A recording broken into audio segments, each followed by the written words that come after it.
Hello again and welcome to another Warhammer 40k Imperial Guard Tactics video. Now before we get into today's video, I would like to say a huge thank you to Stefan Soto for sending in some awesome pictures of his Faust Fortifiers, the 208th Armoured Division. Absolutely fantastic work on this Leman Russ. Just love all the configurations that have been done, and I really like the colour scheme. I'm a bit of a sucker for that combination of a classic tank camo scheme with a little bit of non-camo thread in there, so I really like that red and white and the way it's been done. So thank you for sending these pictures in.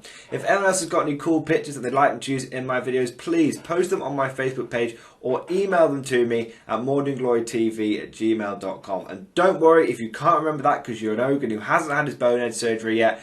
You can find the email and the link to the Facebook down in the description below. But without further ado, let's get into today's video.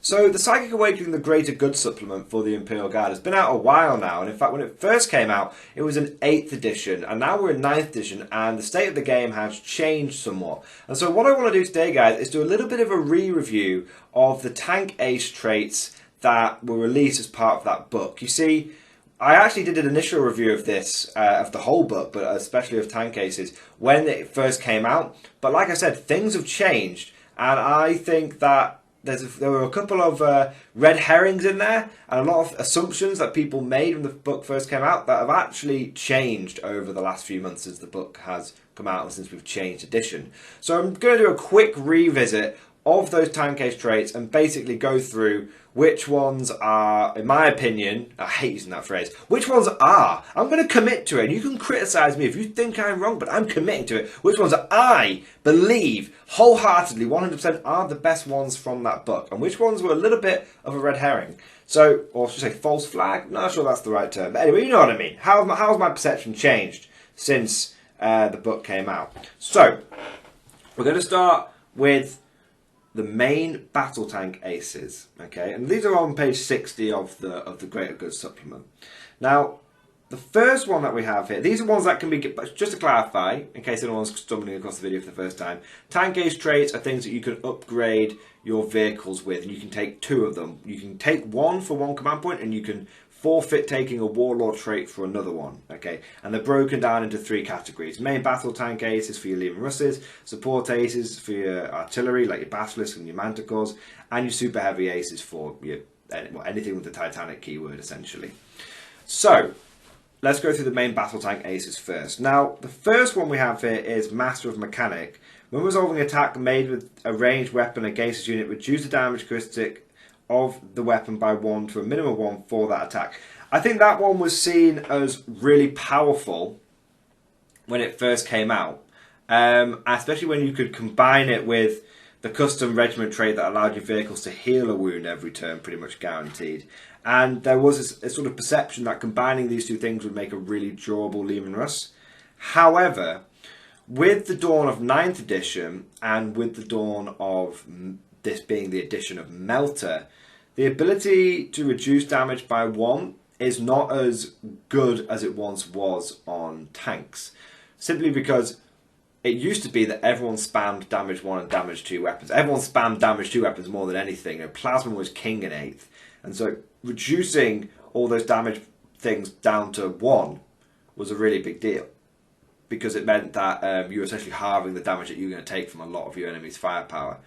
Now, with things like Eradicators, with things like Melter being D6 plus 2, it's not as good as it once was. However, I would caveat that by saying a lot of people are taking heavy bolters, and heavy bolters are flat damage too, so this is still good against heavy bolter spam. But when you look at armies like Death Guard, when you look at things like Eternal Warrior for Marine Dreadnoughts, and we're seeing Primaris Redemptors are doing okay, and we're seeing it across multiple armies, the ability for people to get reduced damage by 1, and this sort of trend is replacing Feel No Pain, and I'll be doing a video on that in the future.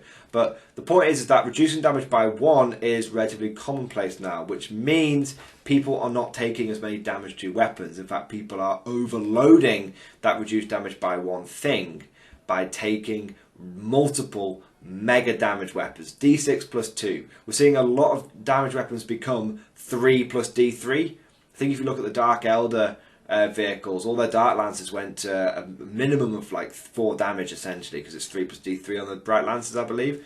So it has become much less potent, this trait. It's still good, but it's gone from being, especially when the book first came out, my perception of it was going to be really good. I think it's now gone down to a solid mid-tier. It'll be okay in some circumstances, but I think you'll often find your opponent will simply overwhelm that reduced damage one, because they're coming across armies which have that ability army-wide. So being able to take it on a couple of vehicles is not really a big deal for most people.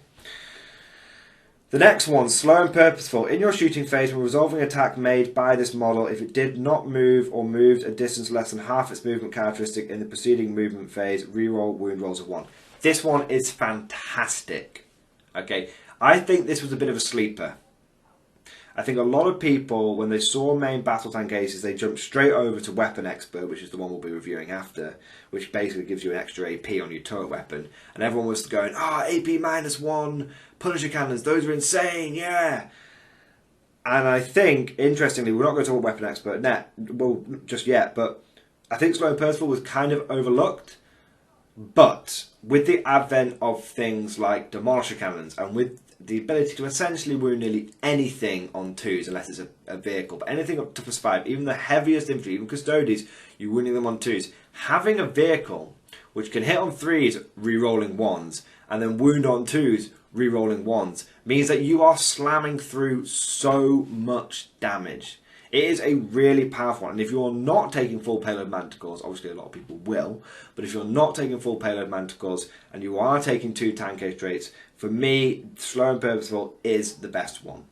I would now put that in top tier, just below full payload manticores. Okay, if they nerf full payload manticores somehow, and everyone stops taking them, I will still be taking 2 Slow and Purposeful tank aces. That's how good I think they are. Now the next one we're going to be talking about is one that I was just mentioned, which is Weapon Expert. And this was one that I think was a bit of a red herring. A lot of people thought that this was going to be the best tank ace trait by far. Okay, and people were talking about Punisher Cannons with AP -1. It finally solves that problem that the Punisher Cannon has of low AP, and this is really going to be tearing things up. However, things have changed. There is a lot of ignore AP -1 out there now. Sisters of Battle with the, I believe it's a Valorous Heart, or there is a Sisters of Battle Regiment trait that allows you to ignore AP -1, and then if you take a character with them, they can ignore AP -2. Basically, you've got to hit them with some serious AP, and because of that, that kind of army is actually doing very well tournaments. It's probably the second best way you can run your sisters after things like Bloody Rose and Repentia, which are still good. They're not as super powerful as they once were, but they're still good. But the point is that of the 2 top sisters builds, and sisters being a relatively common tournament army now, God, how times have changed. It's often you'll find your Punisher Cannon with AP -1 not really doing as much, and you also got to remember that Storm Shields have changed significantly now. So Storm Shields give everyone +1 armor, which again essentially makes them immune to your AP -1. So it's a bit of a funny one, to be honest. Punisher Cannons will still struggle against 2+ save guys with Storm Shields now, because previously you would have been knocking them onto a 3+, not so bad. Now they're staying on a 2+. And this is the era of elite infantry. So this is very common to come across 2+ save, 3+ save infantry, which are going to ignore your AP -1. One of the best units that Space Marines can field is Blade Guard Veterans. They've all got Storm Shields, they've all got a shitload of wounds.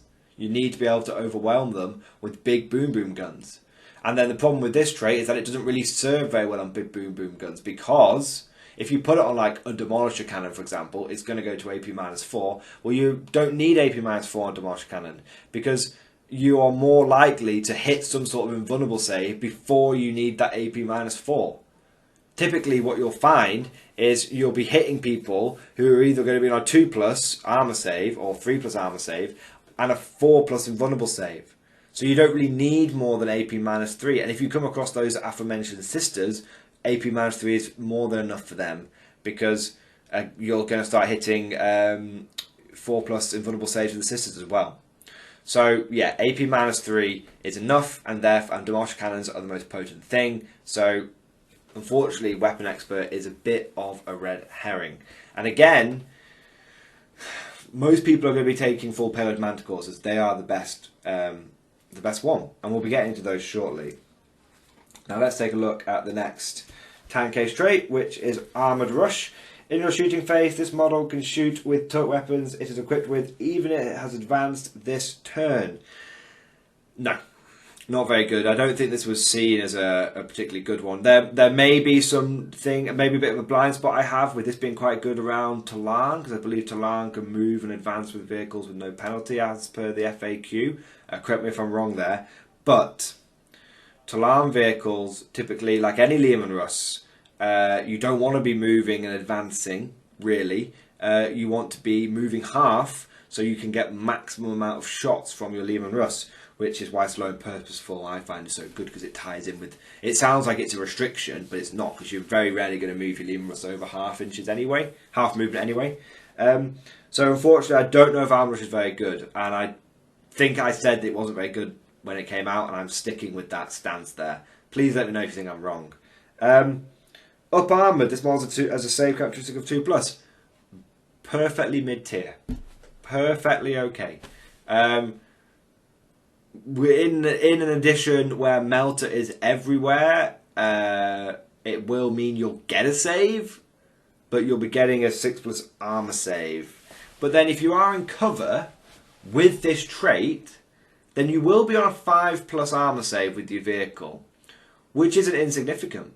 It's actually quite nice, because one of the things that guard tanks really suffer with is not getting a save and having to rely on just innate toughness.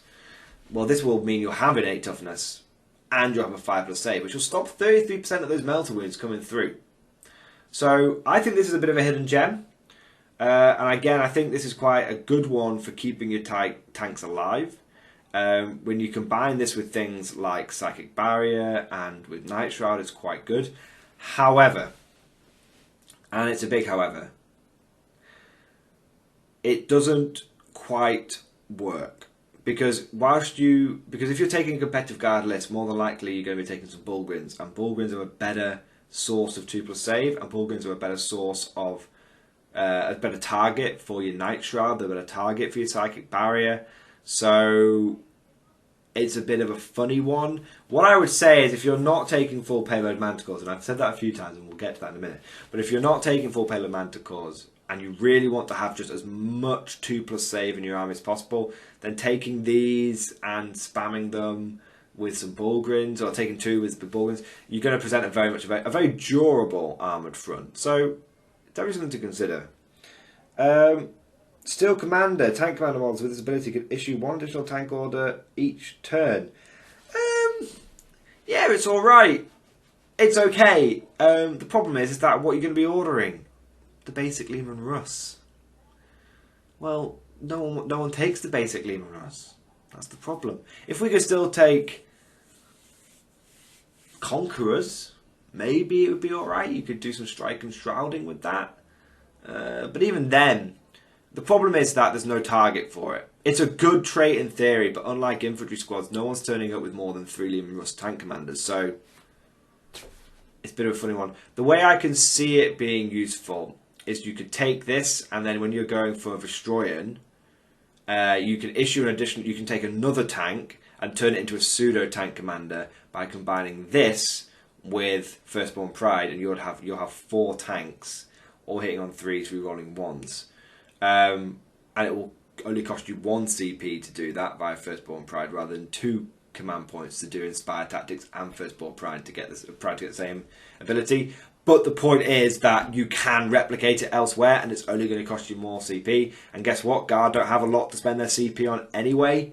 So, yeah, I don't know if it's worth it. I'm going to be honest, I would say no. Out of the main battle tank cases, my top 2 would probably be Slow and Purposeful as my top, and Weapon Expert as still good, but not as good as everyone thought it was.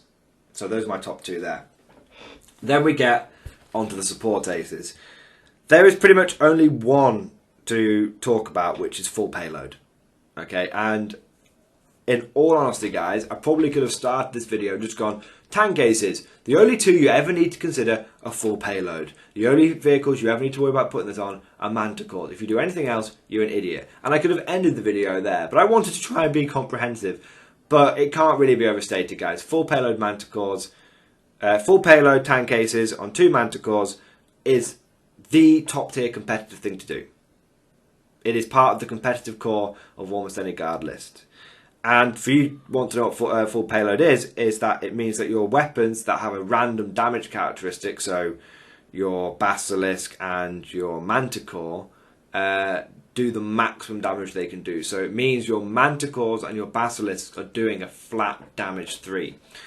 Now, the reason you always see this taken on manticores over basilisks is simply because manticores can get more shots, and when you combine this ability with a regiment trait, either the custom one or the Catachan one, that lets you re-roll one of the dice for the random number of shots from the manticore, it means that you really have a very reliable damage output, and you're hitting people with you're basically hitting people with thunder hammers or power fists. You know, you're hitting them with a flat damage 3 every single time. I'm talking like Space Marine thunder hammers, obviously, and power fists and whatnot. But you're hitting them with, I think the thunder hammers have damage 4 now, something insane. But the point is you're hitting them with flat damage 3. Now, we've talked about reducing damage by 1 being a thing everywhere. And so this is one of the weapons that helps you get past that. Okay, it means that when you're hitting those Plague Marines, you're splatting them. When you're hitting those bikes, which all have got 3 wounds, you're splatting them. When you're hitting anyone with multiple wounds, you're splatting them. Okay, and they are really good full payload manticores. They cannot be overstated. And so that is the number one. If you were to come to me and if you watch this video and you want, I just want to know what the best tank case trait is and where to put it, you take full payload twice and you put it on 2 manticores. Done. Okay, end of the. You don't need to watch anymore after this point. Everything else, this is basically saying it's shit. It's a fluff choice. So moving on from that, Shatterer of Will. This is another support ace trait. In the shooting phase, after you've resolved all of attacks made by this model, select one enemy unit that any of those attacks scored hit against. You don't even need to kill anything. Until the end of the turn, subtract 2 from the leadership characteristic of that unit. No. Morale has been made weaker in 9th edition. In theory, it has some use if you have managed to, because it allows you to finish off like a MSU squad, because morale in this edition is actually worse for multiple small units than it is for hordes, and we're in the multiple small unit meta. But at the end of the day, you know what's better at killing multiple small units? A full payload manticore rather than a Shatter of Will manticore. Ignore it, it's not a good one, straight up. Well-stocked magazines. When determining the type characteristic of a ranged weapon this model's equipped with, you can reroll any or all of the dice. Surprisingly, probably not that bad. You see, when it's not as good as full payload, straight away. But one of the disadvantages of full payload manticore has is it can only reroll 1 of the dice. Okay? It can only do that as well if you take it with the custom and regiment trait, gunnery experts, or Catachan. Okay? If you were to take well-stocked magazines, you would be able to reroll both of the dice if you chose to without spending a command point, and you might get a 6 if you got like double 1 with a full payload manticore with either Catachan or gunnery experts. You could only reroll 1 of those dice, but with this you could reroll both if you wanted to. However, it's unlikely, and typically what you find you get is you get 1 good dice and 1 bad dice when you're rolling 2d6 with your manticores, and so you just use gunnery experts to reroll the bad one. So it's covering a niche scenario which it can already be mostly mitigated by either by your regiment trait, essentially, or CP. So yeah, in terms of considering these things on wyverns, on hydras, on death strikes, no. Even on basilisks, no. There is only one trait you want to be looking at here, is full payload, and you want to be putting it on your manticore. Simple as that. Last one to mention is super heavy aces. Now most of these are pretty, but essentially you can put these on your Bane blades, but Baneblades are rubbish. They're overcost at the moment, so you're not going to put them on a Baneblade. And you might put them on a Macarius or another Forge World Super Heavy, maybe. Look, I mean, I'm almost reluctant to go through these. They're all not very good. And they are bad. And they were bad when they were released, and they're bad now. Inspiring Might helps you get better leadership near the vehicle, but leadership isn't as big a problem anymore. Hold down deployment means you get cover until you move. Well, that's okay, I guess, but people can ignore cover. It's not like just getting a better save. That's not going to help you. Your Baneblade is already overcosted, and if your enemy kills it in one turn, which they probably can, it'll knock you out because people are still spamming Eradicate like there's no tomorrow. Then it's not going to help it. Steadfast Leviathan, you can get a regiment trait. Well, that's okay. There's only one regiment trait you're ever going to want to take on this thing, on a Super Heavy, and that is Verstroyan. So you can get Verstroyan Firstborn Pride on it. But as we've seen with recent tournament lists, you're probably better doing that with a Malcator Defender, which is not a Super Heavy. So I still am writing off the Super Heavy aces, guys. But not... They themselves are the weakest out of the three categories. Out of main battle tank, out of support, and out of Super Heavy. Super Heavies are the weakest. And the vehicle you're trying to put them on is also a really subpar competitive choice at the moment. Outside, unless you're looking at the Macarius, in which case it's quite good. But you're still probably going to want to take... You want to take those tank ace traits on your Macarius. It's just not worth it. It's just not worth it, frankly. So yeah, there we go. If I was to go through and pick my top three, if you wanted a top three, I would go, of course, full payload Manticores, followed by slow and purposeful main battle tanks, followed by weapon expert main battle tank. Those would be the three that I would do. In terms of top, middle, and bottom tier, I would say top tier is full payload, slow and purposeful weapon expert. Mid tier is master mechanic and up armoured and well stocked magazines. And bottom tier is everything else. All the super heavy traits and Armoured Rush and Steel Commander and Shatterer of Will. So there you go. Do you agree with my assessment? Do you think I'm a total blithering idiot? Please let me know. And that's not being facetious. I genuinely mean it. You know, we're all stuck inside. Games are picking up. We are, you know, some of us are able to get some cheeky Garden Hammer games in there. But what we read on paper doesn't always translate into the real world. So hopefully I've been able to read that right. But I'm always willing for some feedback. If any of you have been out there and have genuinely said, Morning Glory, it's a sleeper trait, you don't know about it, but that morale one is actually bloody fantastic for my super heavy, and this or hull down deployment is make super heavies totally viable, or any examples of the ones that I've sort of dismissed, please let me know. Or those of you which have had battlefield, you know, more battlefield experience, who've been able to continuously play games, the Australians, for example, the New Zealanders, those of you who have been able to keep playing games, please let me know. Go, yeah, these are the best ones, these are not. Put it down in the comment section, because this channel is 50% me talking some crap and 50% comment section giving some genuinely great advice. We've got a fantastic community that's built up around this channel, and the guard community in general is just an awesome one. So thank you for watching. Hope you guys have enjoyed this video. Last thing to mention, I've sort of started saying this at the end of the video rather than at the beginning, but if you've liked this video, please consider heading on over to the Patreon page. There is a link down in the description below. I don't have any monetization on any of the videos. I try and have as few adverts as possible. There's no levels to the Patreon or anything like that. I don't believe in any of that crap. Like, you just, if you think it's good, you support it how you think best. Like, that's what I believe in.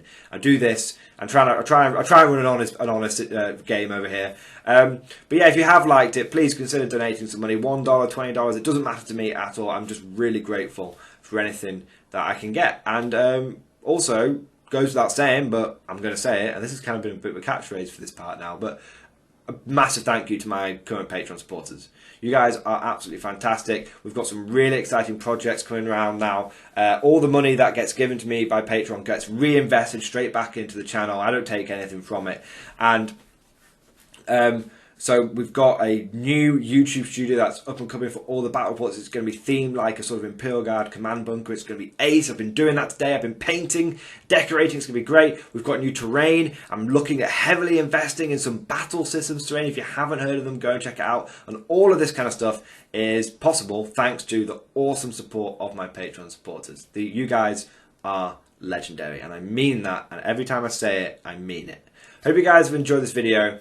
Thank you for watching, and of course, I'll see you guys next time.